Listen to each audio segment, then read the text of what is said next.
राधे राधे महाराज जी। महाराज जी, आपके श्रीमुख से सुना है कि भगवान के बन के भगवान के लिए साधना करना, इसी से भगवत प्रेम जागृत होता है। महाराज जी, हम भगवान के लिए अपना सर्वस्व कैसे दें, उनका कैसे बने महाराज जी, कैसे साधना करें? नाथ सकल संपदा तुम्हारी, मैं सेवक समेत सुत नारी। केवल हमारी भावना बदलनी है। ये सब कुछ भगवान का पहले भी था, अब भी भगवान का है, आगे भी रहेगा। झूठ से हमने अपना मान लिया था, वही भूल मिटानी है, वही असत भावना मिटानी है, और कुछ नहीं। सब कुछ आपका ही रहेगा।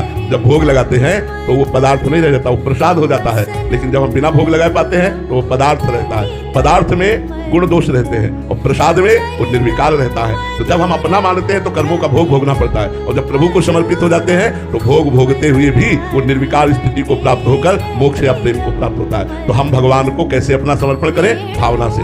ये पुत्र भगवान का, ये पत्नी भगवान की, पति भगवान का स्वरूप, सब कुछ भगवान का, घर भगवान का, सब भगवान का है। देखो, एक कुटिया में आसक्ति हो जाए तो आपके बंधन का कारण हो सकता है। और चक्रवर्ती सम्राट महाराज अम्बरीश पूरे राज्य पर आसक्ति नहीं, भगवान का मान के कर रहे हैं। तो कहे भरत जी महाराज राम जी की पादुका को सिंहासन पर विराजमान कर 14 वर्ष तक अयोध्या का शासन किया, लेकिन शासन किसका? राम जी का।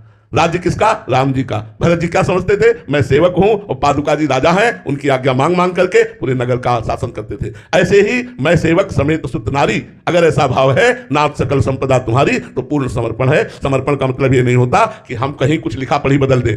कुछ देने लेने की जरूरत नहीं, केवल भावना बदलने की जरूरत है। ये सब कुछ प्रभु का है, ऐसा मान लेना ही समर्पण है। कहीं ऐसा नहीं कि हम अपनी सारी संपत्ति किसी को दे दी तो समर्पण हो गया, उसमें भी नहीं होगा। हमने सारी संपत्ति उनको दे दी तो क्या दे दिया? अहंकार तो बनाए रखा है। उसका पुण्य मिलेगा, लेकिन समर्पण नहीं माना जाता। समर्पण मेरे पास कुछ है ही नहीं। तो दियम वस्तु गोविंदम तो भ्रमेव समर्पय। हे भगवान, आपने जो कुछ हमें दिया वो सब आपका है नाथ, मैं तो केवल सेवक हूं आपका। ऐसी भावना रखकर चाहे राज्य चलाओ तो भी कोई परेशानी नहीं, वो भगवान का समर्पण ही माना जाता है।